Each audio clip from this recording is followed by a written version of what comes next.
Bharat Ratna doctor Bhimrao Ambedkar को कोटि कोटि नमन। ये कार्यक्रम डॉक्टर भीमराव अंबेडकर के जीवन पर आधारित है, जहां भारत की जनता के प्रति उनके योगदानों को पूरी सजगता से चित्रित और रेखांकित करने का प्रयास है। कार्यक्रम में दिखाई गई घटनाएं लब्ध प्रतिष्ठ पुस्तकों से ली गई हैं। इस कार्यक्रम के जरिए चैनल की ओर से एक विश्वसनीय, सजग और सकारात्मक प्रयास है कि डॉक्टर बाबा साहेब भीमराव अंबेडकर के जीवन की संघर्ष यात्रा एवं गौरव गाथा पूरे आदर के साथ घर घर पहुंचे और उनके योगदानों से सभी संपूर्णता में परिचित और आह्लादित हों। क्या ये क्या बोल रहे हैं बाबा आप? सही कह रहा हूँ। जो हमारे संघर्ष में हमारे साथ नहीं था, वो मेरे साथ मेरे घर में नहीं रह सकता। पल्ले जलाकर चाय बना दी मैंने। भीम, तुम हमारे पड़ोसी हो और ये मेरा घर का मसला है, इसलिए बीच में ना बोलो तो ही ठीक है।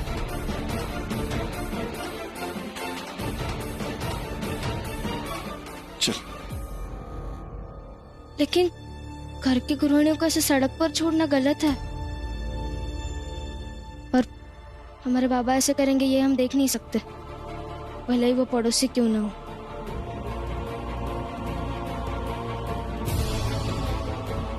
रामा, मैं बहुत बदनसीब इंसान हूं। मेरे पड़ोसी इतने अच्छे हैं, लेकिन मेरी घरवाली, सोचा था भीम अगर मैच जीत जाएगा तो पेंशन के बचे हुए पैसों से पूरे चाल को भूज दूंगा, लेकिन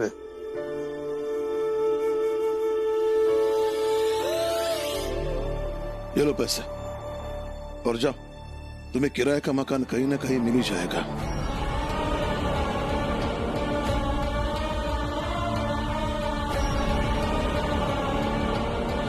और हाँ,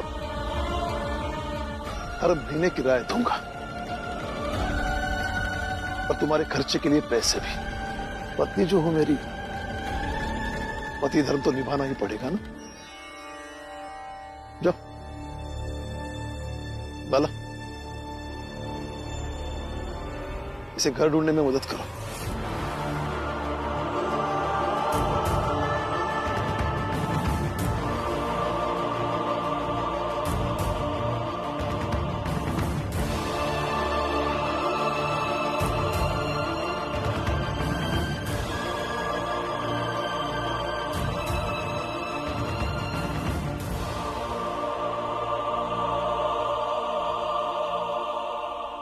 देखा, बचपन से देखती आ रही हूं। बहुत महान समझते हो ना अपने भाई को। मेरी ऐसी हालत पर खुश हो रहा होगा भीम। भाई, आप गलत समझ रही हो, ऐसा बिल्कुल नहीं है। बल्कि अभी भी उसने इशारा करके मुझसे यही कहा कि मैं आपको चाल में लेकर आऊं। चलिए आप।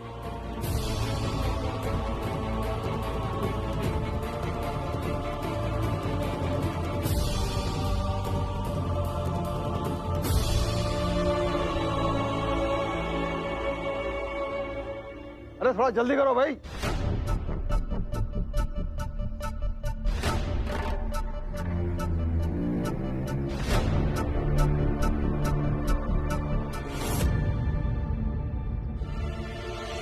तुम सब लोग यहाँ? अरे तुम अभी तक ही आए हो? चलो जाओ यहाँ से। अरे पता तो चल गया होगा ना, ये चाल उल्लास सेठ से हम लोगन का वापस मिल गई है। अब उल्लास सेठ तो गया जेल में, तब तुम लोग भी निकल रहे हो यहाँ से जल्दी जल्दी। चलो। हाँ, तुम लोग निकल रहे हो या धक्के मार के निकाले? काका, इस तरह से बात मत कीजिए। इनकी क्या गलती है? इनको जैसे आदेश मिले वैसे इन्होंने अपना काम किया। ए भीम, ज्यादा ज्ञान न दे है। हम आजो तो से उतने नफरत करत हैं जितना पहले करत रहे हैं। और ये चाल जौन है ना, वो हम सबके मेहनत से वापस मिली है। ये बात याद रखना। सही कह रहे हो जोखो, याद रखना भीम। आप अभी जाइए यहाँ से। चलो।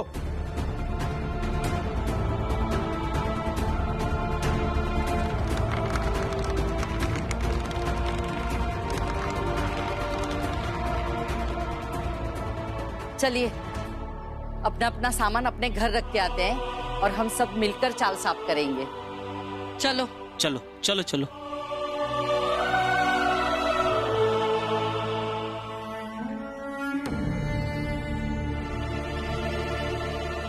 बाला, मैंने तुम्हें कहा ना, इसे घर ढूंढने में मदद करो। जाओ इसे लेकर।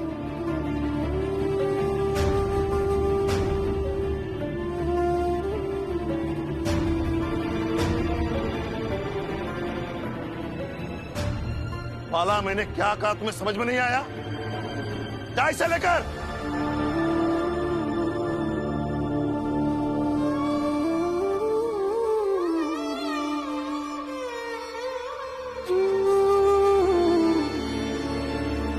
रमा, जाकर तुम्हारे सास से कहो कि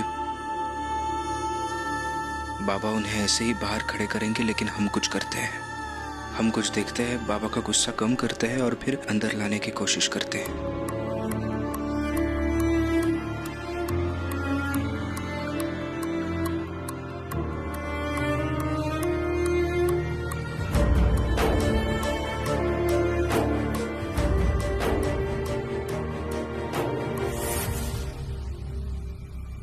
आई, क्या लेने आई?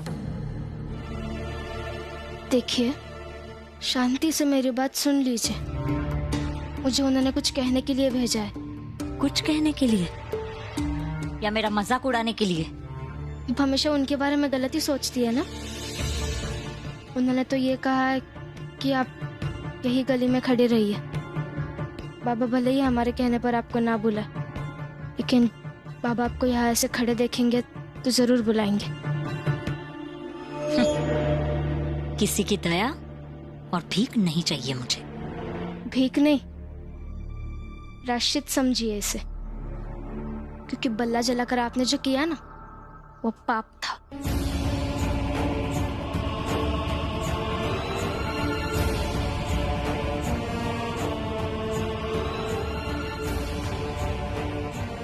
आई, भीम ने सही कहा है, आप यही खड़ी रही।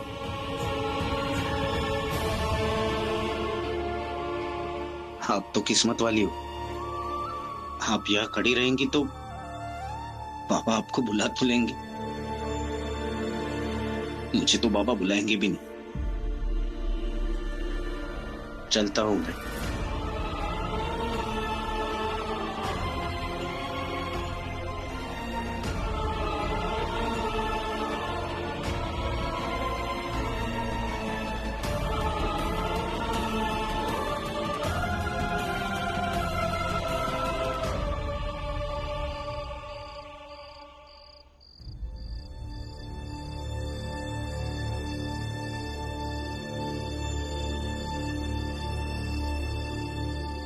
फीजा भाई, तुम्हें अंदाजा भी नहीं हुआ कि भीम से इतनी नफरत करने के बावजूद भी तुमने भीम का ही तरीका अपना लिया।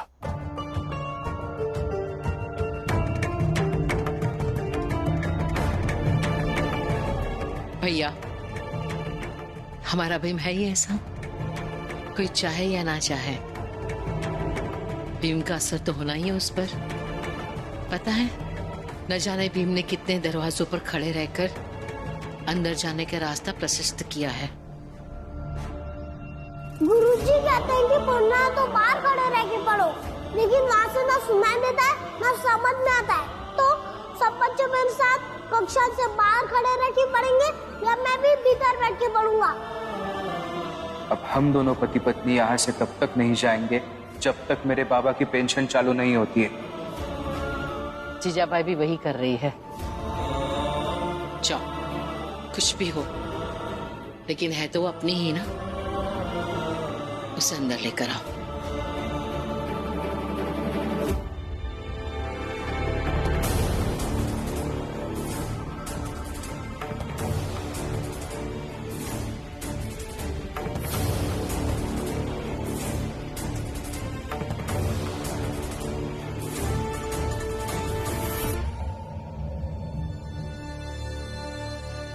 मुझे डांट कर ये पैसे देकर या जबरदस्ती से यहाँ से हटाना चाहते हैं तो आपको बता दूं, मैं मर जाऊंगी लेकिन यहाँ से नहीं हटूंगी।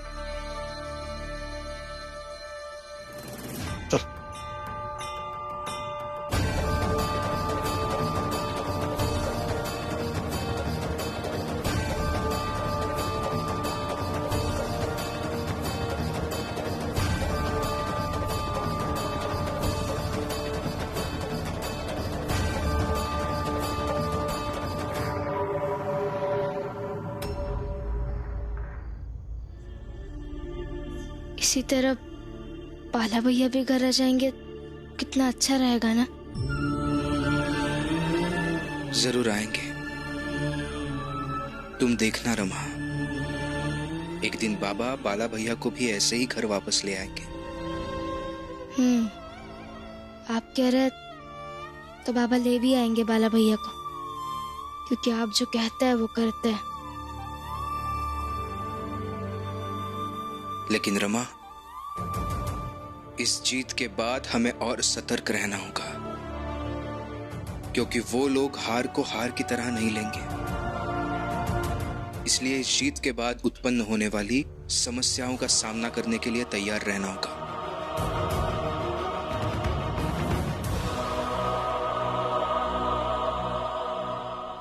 प्रचंड दे।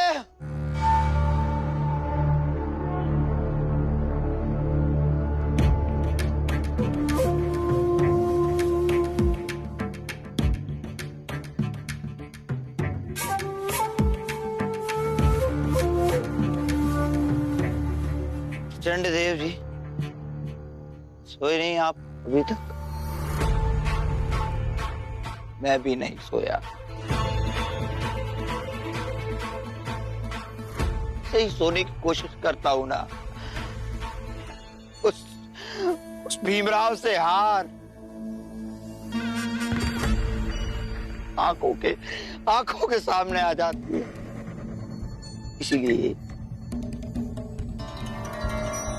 ये उस हार को बर्दाश्त करने के लिए आपने वहां सबके सामने मुझे थप्पड़ मार दिया। अब मारिए, मारिए, मारिए।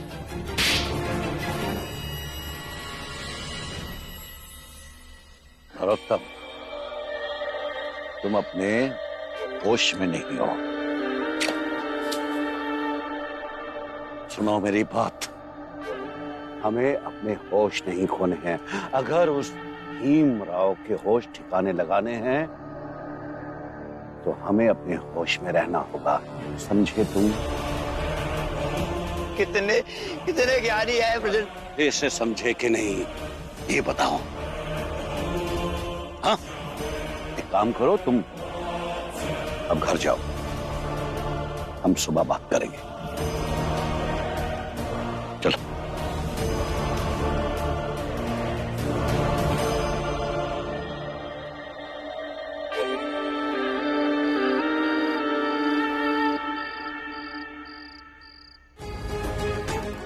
अपने पति भीमराव से कहना कि मेरी टीम के साथ क्रिकेट का मैच खेलकर दिखाए। अगर जीत गया चाल वापस कर दूंगा। मुझे आपकी शर्त मंजूर है। ठीक है, चुनौती भले ही तुमने स्वीकार कर ली हो, लेकिन अब इसे मैं पूरी करूंगा। और भीम की टीम ये मैच 1 विकेट से जीत गई है। शर्त के मुताबिक हम तुम सबको तुम्हारी चाल लौटा देंगे।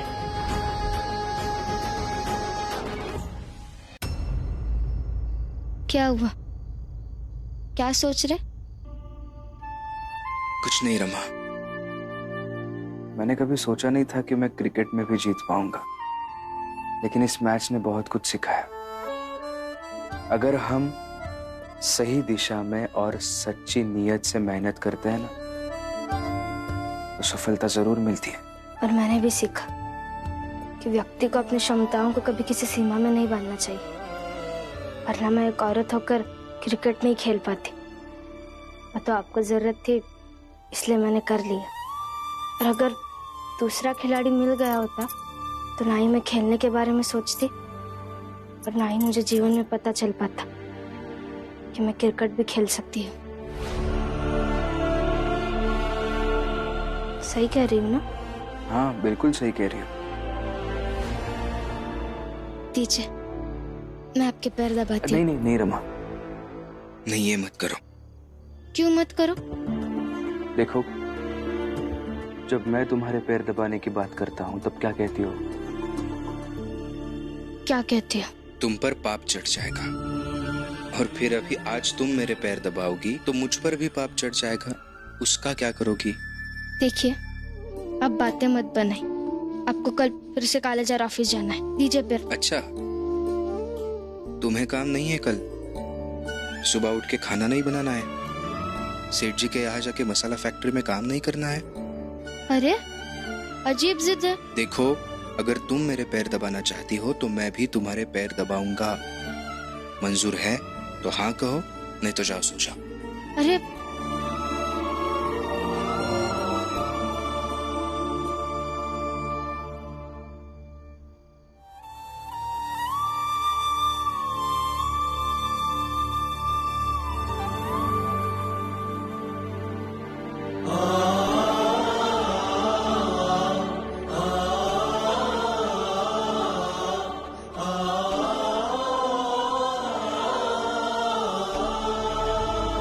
भीमराव सच में महान है।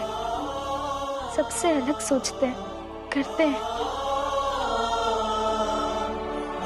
एक दिन जरूर ये लोगों के लिए प्रेरणा स्रोत बनेंगे।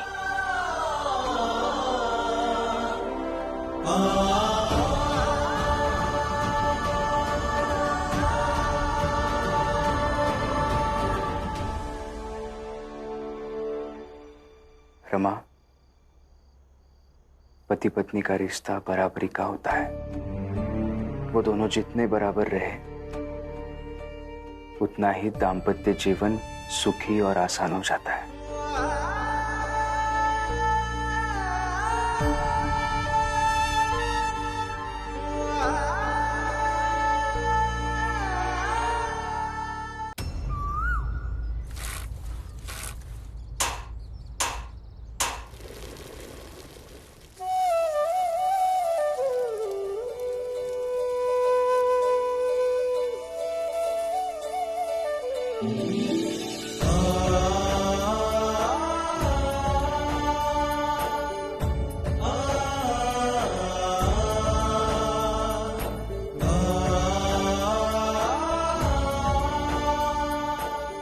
मनोहर भाऊ, कितना अच्छा लग रहा है ना आज। इतने दिनों बाद वापस हमारी चाल में आकर अपनी जगह पे धंधा पानी शुरू कर रहे हैं। सही कह रहे हो नंदू, अपनी चाल में आकर कितना सुकून मिल रहा है। नंदू भैया, नंदू भैया एक ठो माला दो ना। अरे ले लो, लेकिन ये माला का करोगी का? अरे इसका भी धंधा पानी शुरू हुआ है, दुकान की पूजा करेगी और क्या करेगी। अरे नहीं हितेश भाऊ, दुकान का पूजा नहीं करीबे, जेकरे कारण ये सब हुआ है। हम लोग अपने चाल में वापस आए हैं, ओकरा सम्मान करीबे। भीमराव को माला पहना के ओकरा सम्मान करीबे। अरे सुनो, अरे चाल वालों सब आओ, आओ आओ आओ आओ। क्या हुआ हितेश बाबू? रुको, आने दो सबको। सुनो, ये भीम को माला पहना करके उसको महान साबित करना चाहती है। आ? क्या अकेले उसने ही खेल जितवाया है? जोखू, तुम अपने सर पर पहले इस पट्टी को देख लो। तुमने खेल को जीतने के लिए अपने सर को फोड़वा लिया, लेकिन तुम्हारी पत्नी तुम्हें सफलता की माला नहीं पहनाएगी, बल्कि सफलता की माला इस भीमराव को पहनाएगी।